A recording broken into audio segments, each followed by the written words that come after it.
Hey guys, welcome to day 228 of the Bible Linear Plan. Today, we will be reading Daniel 4 through 6 and John 18. If you need to read more about this plan, visit the High Quality Gospel website with a link in the description of the episode and the podcast. Please leave a like and follow the podcast to stay up to date with new episodes. Now, let's begin with reading Daniel 4.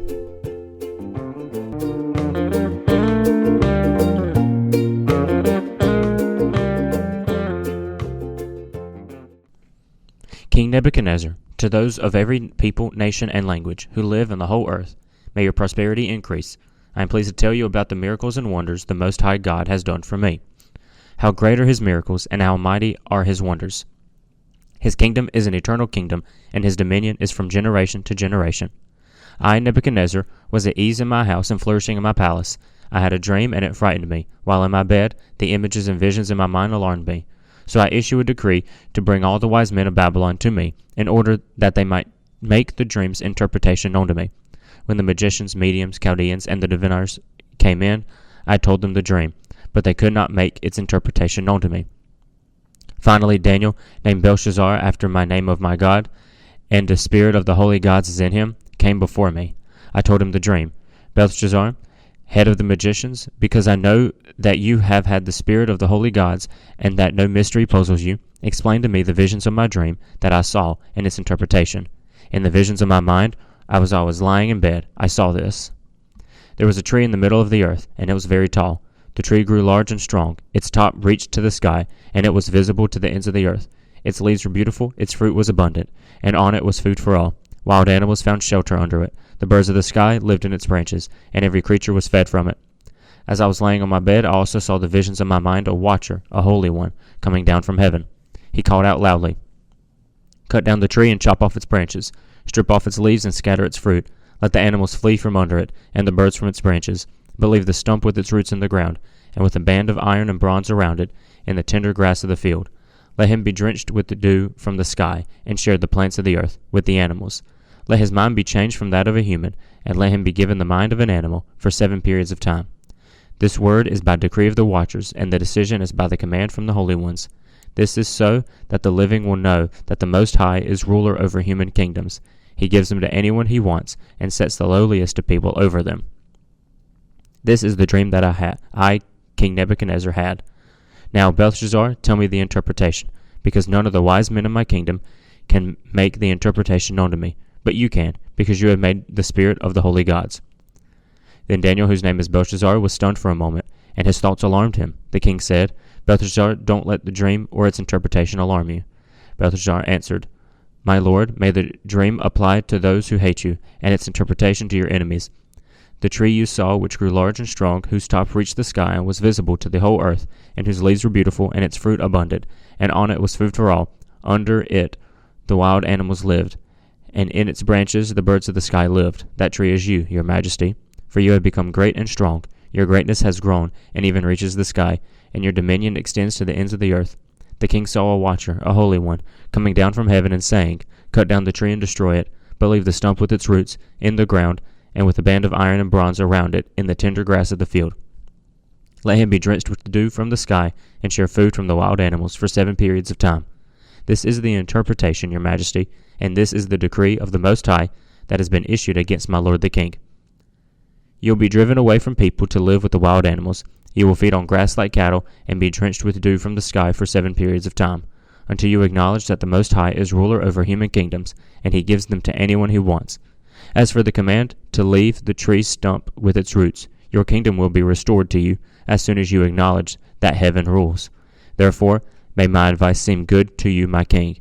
Separate yourself from your sins by doing what is right, and from your injustices by showing mercy to the needy. Perhaps there will be an extension of your prosperity."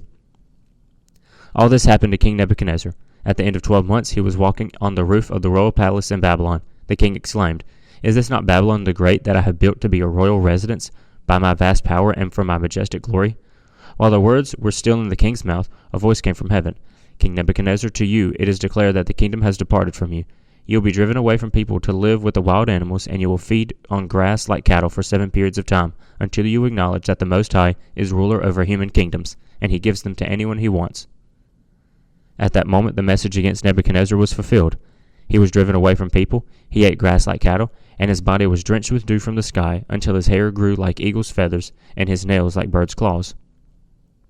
But at the end of those days I, Nebuchadnezzar, looked up to heaven, and my sanity returned to me. Then I praised the Most High, and honored and glorified him who lives forever. For his dominion is an everlasting dominion, and his kingdom is from generation to generation. All the inhabitants of the earth are counted as nothing, and he does what he wants with the army of heaven and the inhabitants of the earth. There is no one who can block his hand or say to him, "What have you done?" At that time my sanity returned to me, and my majesty and splendor returned to me for the glory of my kingdom. My advisors and nobles sought me out. I was re-established over my kingdom, and even more greatness came to me. Now I, Nebuchadnezzar, praise, exalt, and glorify the King of heavens, because all his works are true, and his ways are just. He is able to humble those who walk in pride. King Belshazzar held a feast for 1,000 of his nobles, and drank wine in their presence. Under the influence of the wine, Belshazzar gave orders to bring in the gold and silver vessels that the predecessor Nebuchadnezzar had taken from the temple in Jerusalem, so that the king and his nobles, wives, and concubines could drink from them. So they brought in the gold vessels that had been taken from the temple, the house of God in Jerusalem, and the king and his nobles, wives, and concubines drank from them.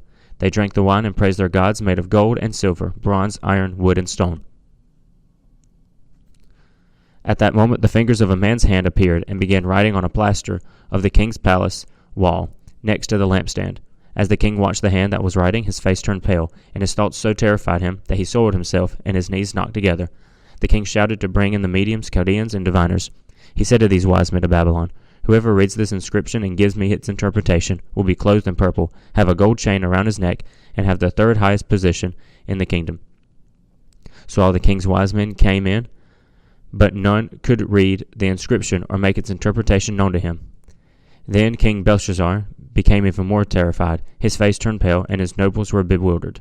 Because of the outcry of the king and his nobles, the queen came to the banquet hall. "May the king live forever," she said. "Don't let your thoughts terrify you or your face be pale. There is a man in your kingdom who has the spirit of the holy gods in him. In the days of your predecessor he was found to have insight, intelligence, and wisdom, like the wisdom of the gods. Your predecessor, King Nebuchadnezzar, appointed him chief of the magicians, mediums, Chaldeans, and diviners. Your own predecessor, the king, did this because Daniel, the one the king named Belshazzar, was found to have an extraordinary spirit, knowledge, and intelligence, and the ability to interpret dreams, explain riddles, and solve problems. Therefore summon Daniel, and he will give the interpretation." Then Daniel was brought before the king.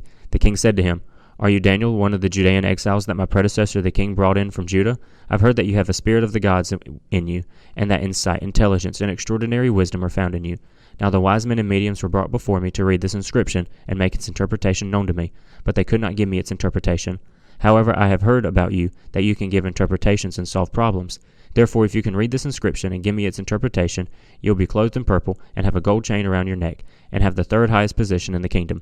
Then Daniel answered the king, "You may keep your gifts and give your rewards to someone else. However, I will read the inscription for the king and make the interpretation known to him. Your majesty, the Most High God, gave sovereignty, greatness, glory, and majesty to your predecessor Nebuchadnezzar. Because of the greatness he gave him, all peoples, nations, and languages were terrified and fearful of him. He killed anyone he wanted and kept alive anyone he wanted. He exalted anyone he wanted and humbled anyone he wanted. But when his heart was exalted and his spirit became arrogant, he was deposed from his royal throne and his glory was taken from him. He was driven away from people. His mind was like an animal's. He lived with the wild donkeys. He was fed grass like cattle, and his body was drenched with dew from the sky until he acknowledged that the Most High God is ruler over human kingdoms and sets anyone he wants over them. But you, his successor, Belshazzar, have not humbled your heart, even though you knew all of this. Instead, you have exalted yourself against the Lord of the heavens. The vessels from his house were brought to you, and you and your nobles' wives and concubines drank wine from them. You praised the gods made of silver and gold, bronze, iron, wood, and stone, which do not see or hear or understand. But you have not glorified the God who holds your life breath in his hand and who controls the whole course of your life. Therefore he sent the hand, and this writing was inscribed." This is the writing that was inscribed: Mene, Mene, Tekel, and Parsin.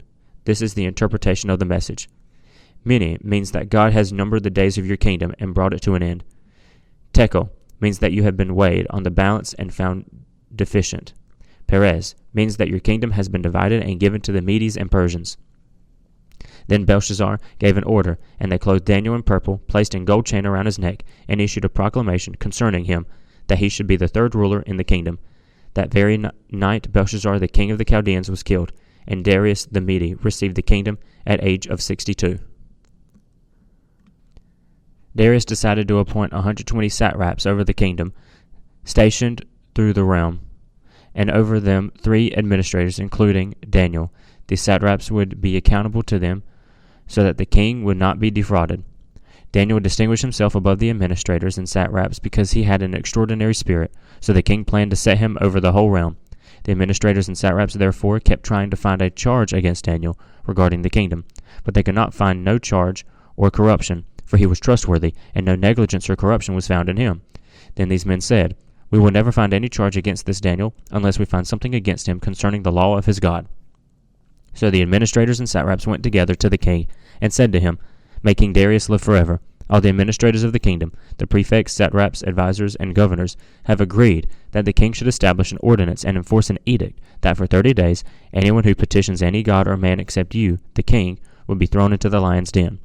Therefore your majesty establish the edict and sign the document, so that as a law of the Medes and Persians it is irrevocable and cannot be changed." So King Darius signed the written edict.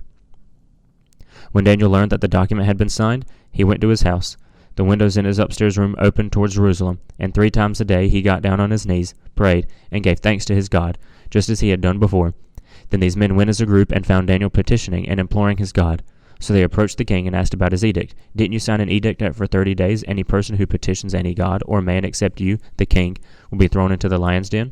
The king answered, "As a law of the Medes and Persians, the order stands and is irrevocable." Then they replied to the king, "Daniel, one of the Judean exiles, has ignored you, the king, and the edict you signed, for he prays 3 times a day." As soon as the king heard this, he was very displeased. He set his mind on rescuing Daniel and made every effort until sundown to deliver him. Then these men went together to the king and said to him, "You know, your majesty, that it is a law of the Medes and Persians that no edict or ordinance the king establishes can be changed." So the king gave the order, and they brought Daniel and threw him into the lion's den. The king said to Daniel, "May your God, whom you continually serve, rescue you." A stone was brought and placed over the mouth of the den. The king sealed it with his own signet ring and with the signet rings of his nobles, so that nothing in regard to Daniel could be changed. Then the king went to his palace and spent the night fasting. No diversions were brought to him, and he could not sleep. At the first light of dawn, the king got up and hurried to the lion's den. When he reached the den, he cried out in anguish to Daniel. "Daniel, servant of the living God," the king said, "has your God, whom you continually serve, been able to rescue you from the lions?" Then Daniel spoke with the king. "May the king live forever. My God sent his angel and shut the lions' mouths, and they haven't harmed me, for I was found innocent before him, and also before you, your majesty. I have not done harm." The king was overjoyed and gave orders to take Daniel out of the den. Then when Daniel was brought up from the den, he was found to be unharmed, and he trusted in his God. The king then gave the command, and those men who had maliciously accused Daniel were brought and thrown into the lion's den. They, their children, and their wives, they had not reached the bottom of the den before the lions overpowered them and crushed all their bones. Then King Darius wrote to those of every people, nation, and language who live on the whole earth, "May your prosperity abound. I issue a decree that in all my royal dominion people must tremble and fear before the God of Daniel. For he is the living God, and he endures forever. His kingdom will never be destroyed, and his dominion has no end. He rescues and delivers. He performs signs and wonders in the heavens and on earth, for he has rescued Daniel from the power of the lions." So Daniel prospered during the reign of Darius and the reign of Cyrus the Persian. Now we read John 18. After Jesus had said these things, he went out with his disciples across the Kidron Valley, where there was a garden, and he and his disciples went into it. Judas, who betrayed him, also knew the place, because Jesus often met there with his disciples. So Judas took a company of soldiers, and some officials from the chief priests and the Pharisees came there with lanterns, torches, and weapons. Then Jesus, knowing everything that was about to happen to him, went out and said to them, "Who is it that you're seeking?" "Jesus of Nazareth," they answered. "I am he," Jesus told him. Jesus, who betrayed him, was also standing with him. When Jesus told them, "I am he," they stepped back and fell to the ground. Then he asked them again, "Who is it that you're seeking?" "Jesus of Nazareth," they said. "I told you, I am he," Jesus replied. "So if you're looking for me, let these men go." This was to fulfill the words he had said, "I have not lost one of those who have given me." Then Simon Peter, who had a sword, drew it, and struck the high priest's servant and cut off his right ear. The servant's name was Malchus. At that time Jesus said to Peter, "Put your sword away. Am I not to drink the cup the Father has given me?" Then the company of soldiers, the commander, and the Jewish officials arrested Jesus and tied him up. First they led him to Annas, since he was the father-in-law of Caiaphas, who was high priest that year. Caiaphas was the one who had advised the Jews that it would be better for one man to die for the people. Simon Peter was following Jesus, as was another disciple. That disciple was an acquaintance of the high priest. So he went with Jesus into the high priest's courtyard, but Peter remained standing outside by the door. So the other disciple, the one known to the high priest, went out and spoke to the girl who was the doorkeeper and brought Peter in. Then the servant girl who was the doorkeeper said to Peter, "You aren't one of this man's disciples too, aren't you?" "I am not," he said. Now the servants and the officials had made charcoal fire because it was cold. They were standing there warming themselves, and Peter was standing with them, warming himself. The high priest questioned Jesus about his disciples and about his teaching. "I have spoken openly to the world," Jesus answered him. "I have always taught in the synagogue and in the temple, where all the Jews gather, and I haven't spoken anything in secret. Why do you question me? Question those who heard what I told them. Look, they know what I said." When he said these things, one of the officials standing by slapped Jesus, saying, "Is this the way you answer the high priest?" "If I have spoken wrongly," Jesus answered him, "give evidence about the wrong. But if rightly, why do you hit me?" Then Annas sent him bound to Caiaphas the priest. Now Simon Peter was standing and warming himself. They said to him, "You aren't one of his disciples too, aren't you?" He denied it and said, "I am not." One of the high priest's servants, a relative of the man whose ear Peter had cut off, said, "Didn't I see you with him in the garden?" Peter denied it again. Immediately a rooster crowed. Then they led Jesus from Caiaphas to the governor's headquarters. It was early morning. They did not enter the headquarters themselves, otherwise they would be defiled and unable to eat the Passover. So Pilate came out to them and said, "What charge do you bring against this man?" They answered him, "If this man weren't a criminal, he wouldn't have handed him over to you." Pilate told them, "You take him and judge him according to your law. It's not legal for us to put anyone to death," the Jews declared. They said this so that Jesus' words might be fulfilled, indicating what kind of death he was going to die. Then Pilate went back to the headquarters, summoned Jesus, and said to him, "Aren't you the king of the Jews?" Jesus answered, "Are you asking this on your own, or have others told you about me?" "I am not a Jew, am I?" Pilate replied. "Your own nation and the chief priests handed you over to me. What have you done?" "My kingdom is not of this world," said Jesus. "If my kingdom were of this world, my servants would fight, so that I wouldn't be handed over to the Jews. But as it is, my kingdom is not from here." "You are a king then?" Pilate asked. "You say that I am a king," Jesus replied. "I was born for this, and have come into the world for this, to testify to the truth. Everyone who is of the truth listens to my voice." "What is truth?" said Pilate. After he said this, he went out to the Jews again and told them, "I find no grounds for charging him. You have a custom that I release one prisoner to you at the Passover. So do you want me to release to you the king of the Jews?" They shouted back, "Not this man, but Barabbas." Now Barabbas was a revolutionary.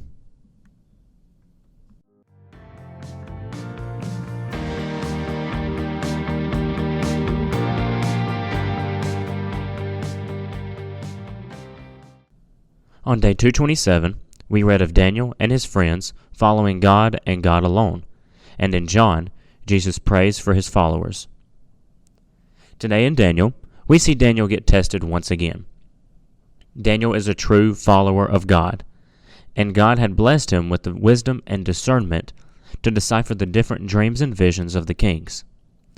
He correctly interpreted the dream of the statue, meaning other, less powerful nations will overtake Babylon.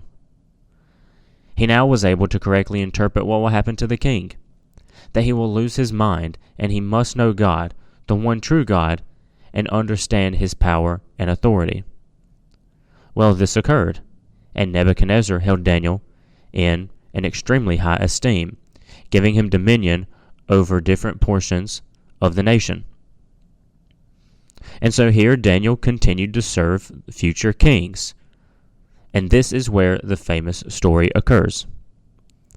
Daniel is sent to the lion's den, after the king at the time was convinced to make a law to prevent prayer to God for a short while.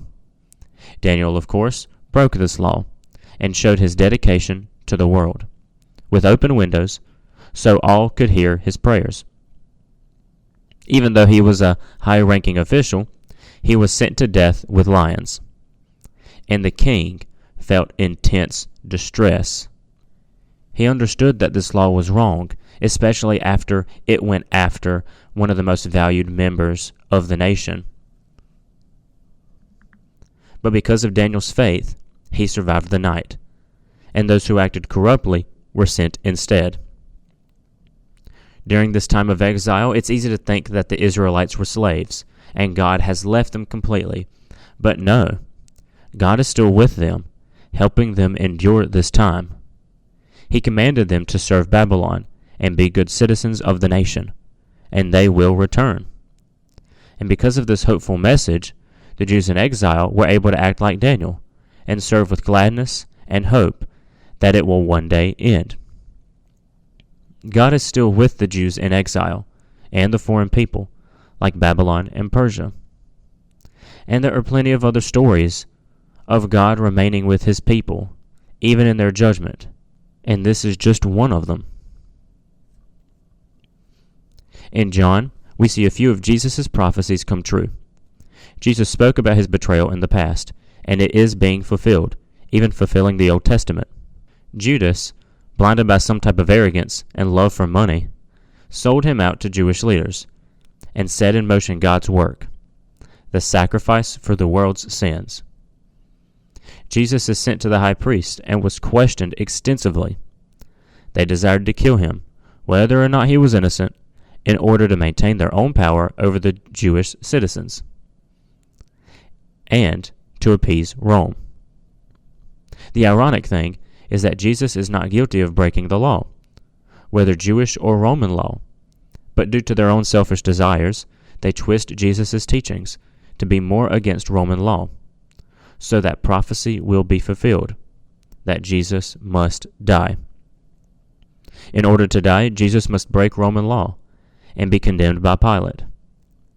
Pilate, however, could not find a single thing wrong, and did not desire to condemn an innocent man to death. But out of fear of political ramifications, he sends Jesus to die. During this time, Peter and John make their way to see the sham trial with the Sanhedrin, and Peter is almost recognized as a follower of Christ. He denies these 3 times, just as Jesus prophesies. And in other Gospels, we see Peter filled with utter regret over this immediately. Jesus at this time faced brutal persecution and is hated by many, as they lie in order to condemn an innocent man to death. This eventually happens to future followers of Christ, even today. Some of us are not in this situation, but we could still easily see it. When persecution occurs, we must ask ourselves if we are so willing to deny Christ like Peter did, or be persecuted alongside him. Thank you for joining in the reading and understanding of these chapters, and let us all be vigilant in continuing this reading. Please share, like, follow, or whatever you can do to help us reach more people with the Bible reading. Please also check out the High Quality Gospel website for more information and a couple of store items. Thank you, and keep learning.